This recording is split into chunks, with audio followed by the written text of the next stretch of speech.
T-Funk TV and subscribe.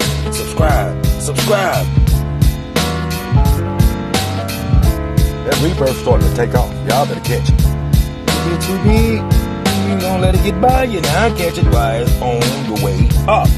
Subscribe, like, and share to the rebirth of T-Funk TV. Come on in my lives, man. Watch my videos. Dang.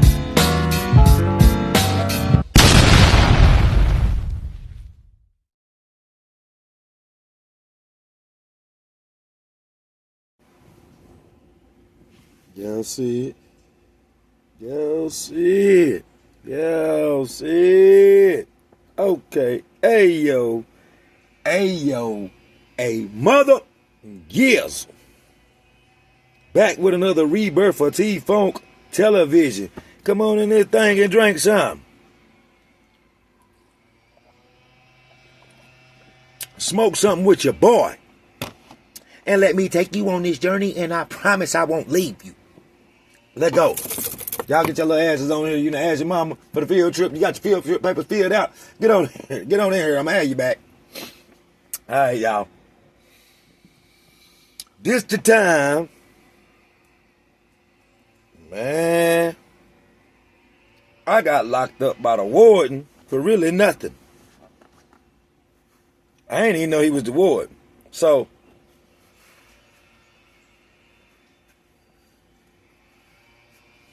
all praises to the Most High. Everybody know I worship on the real Sabbath, which is Saturday.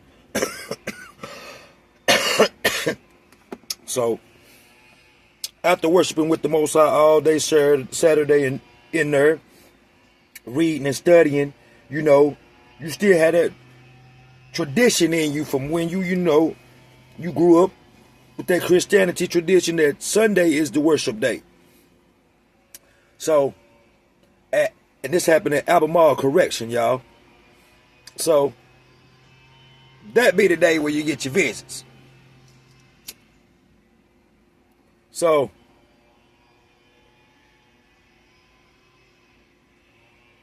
I like to getting up on Sunday because if y'all familiar with Power 98 before they stopped, back when I was in prison, they used to play all the gospel music. So I get up early in the morning, walk around with my headset on, walk the track, and, you know, listen to the gospel music. Thank the Most High that I done made it through another week, because Sunday is the first day of the week. So I be, giving him the ultimate praise or whatever, Glad I ain't had to take nobody out of here, and nobody took me out of here. Because in prison, you're in a very violent place, so you don't know when your next second could end. So, I heard this Puerto Rican dude that was fired with the Clippers. And when you in North Carolina prison, in your dorm at most of the camps, they got a haircutting list. And they start at number 1 and go all the way down, and they got the barber's name. So whichever one you feel comfortable with, that's the one you go sign up under. So cuz know I was paying. Me and him had got a little rapport, because I get a lot of visits. Even though I didn't live close to there, I still got a lot of visits. So I was finna get a visit that day. So cuz always told me, like, look, man, this the trick. When you go out there,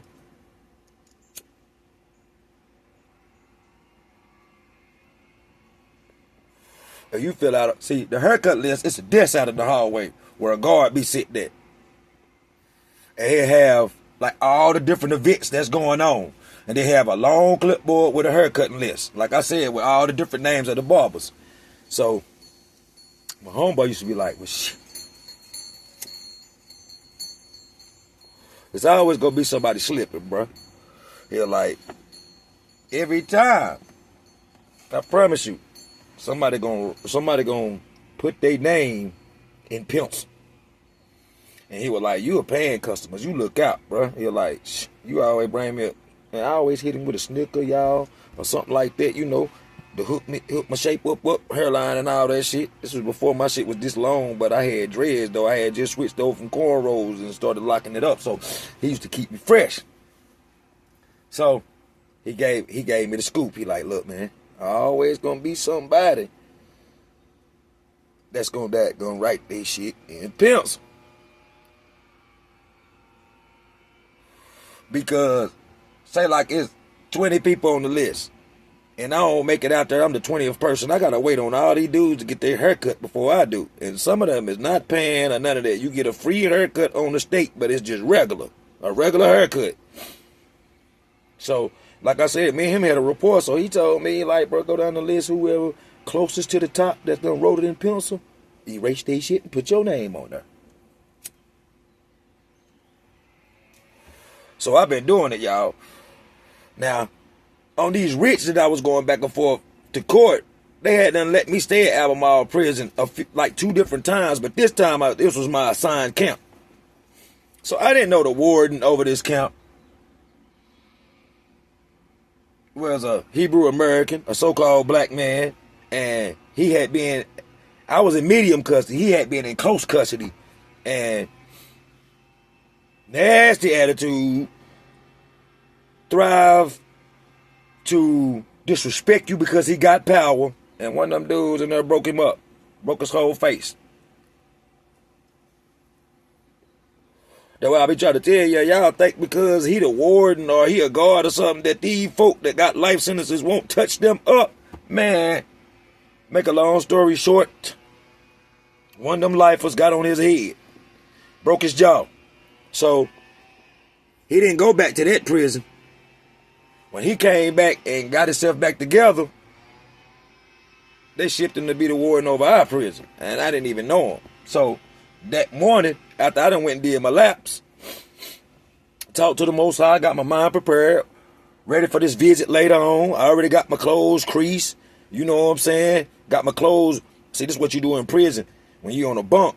See, if y'all ain't never been to prison, you keep that one brand new jumpsuit and keep getting it rewashed and creased and stuff, and then you lay it up under your bed. That's how you earn without earning. You fold it like how you want it and lay it up under your bed, and you sleep on it the whole week.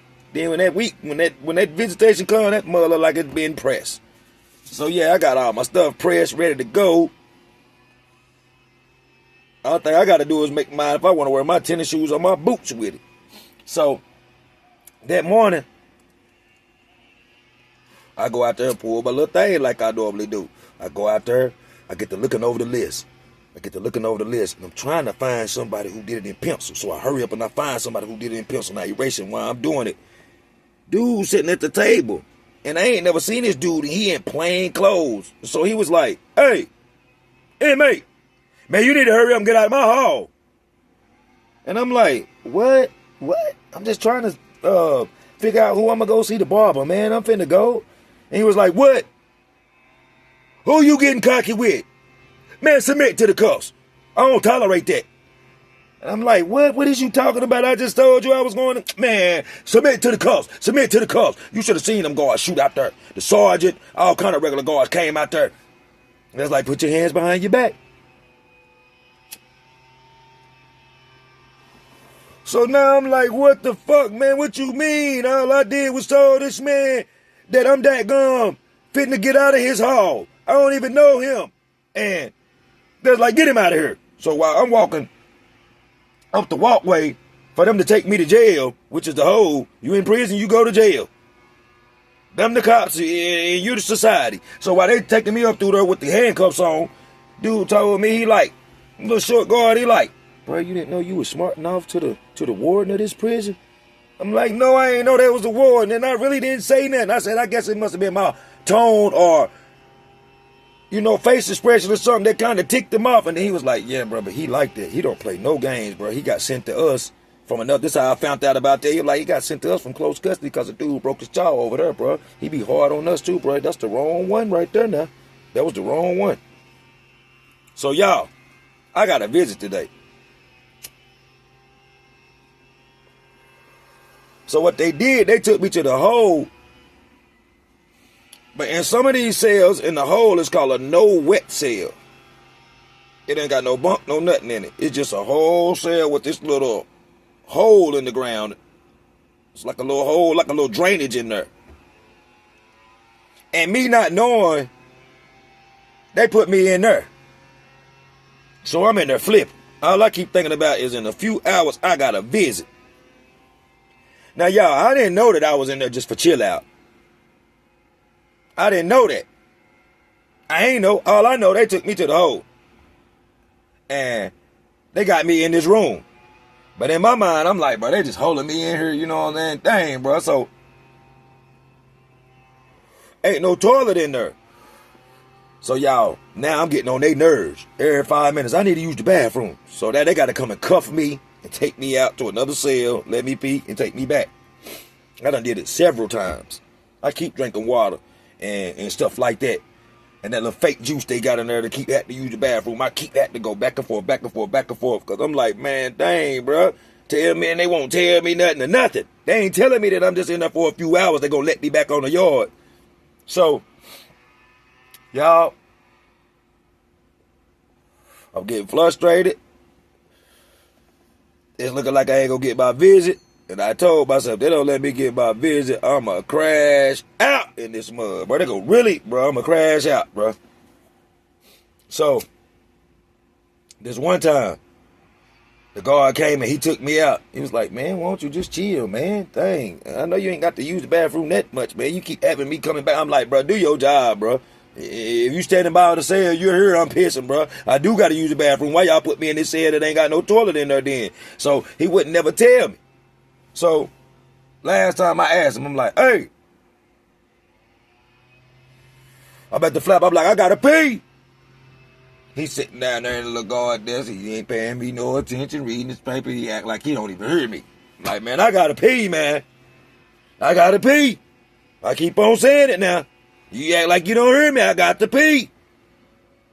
And I'm gonna tell you how that bad man work. How you know stuff is just meant to happen. So like I told you, just a little drain hole in there. And I'm thinking I ain't gonna get my visit, so I just got mad. I'm like, fuck. I done went over there. Started pissing all in that hole, y'all. And when I did that, y'all, I be dang, if the freaking sergeant female did not walk by, she stopped, she said, huh, and took off and went back down that way. In my mind, I'm like, oh, hell. So I run back to the window. I keep on saying, man, I had to pee, bro. I just went ahead and peed. That woman seen me too, man. Bump it. I kept telling y'all better run the camera. But I kept telling you, I'm starting to stop please now because I know something wasn't right when she said, huh, and ran back out of here. Bro, about an hour later, I see them let this old dude out of his cell. Because when they be packed in the prison, in the hole, they'll start letting people out who done did, who ain't got no bad charges or done did a lot of their time. They'll start letting them out early to put somebody new in there. And by me being a convict, not an inmate, I knew that shit. Soon as I seen them let that dude out of that thing, pack his shit, bro, I knew something wasn't right. I knew it, bro. I told myself, bro, they opening that up for you. She came right behind that with my papers, with an A write-up for destroying government property. Because I peed it all in there and stuff. Boy, I had about 2 write-ups. I can't remember. It was something about government property. Sure as shit. Popped that door. Cuffed me up. Took me right down there and put me in that man's cell.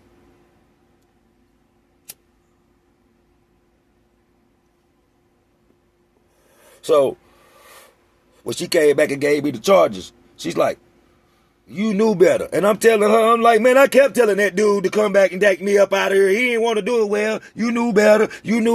And we just had you up here chilling. You was about to get to go back to the yard. You would have got your visit. But you did that. Now you got the whole time. So,